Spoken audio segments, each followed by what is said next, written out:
I gotta ask because it's on the tip of my tongue, and it's um. Was there ever any talk about Civil War Generals 3? Because that was always a question I had for decades at this point. um, I'm sure that there was at the time, but that would have been pretty much well. The assumption with all game companies is that if the game succeeds, you make a sequel. And one of the things we never really liked, Charles and I never liked about most of the game companies, was it was many of the games were barely different, and they would just throw more units or a different front end, and the engine would stay pretty much the same.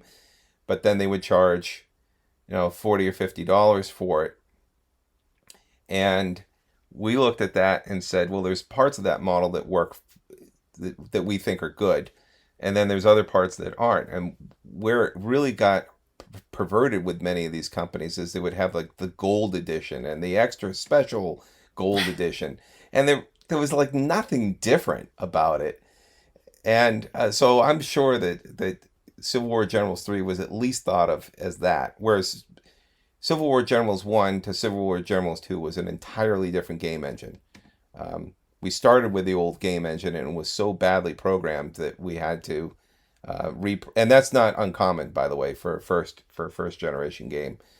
Um, but no, the games that I'm talking about, that the artwork didn't get used for anything. I have T-shirts with the games on them, and the games never never saw the light of day.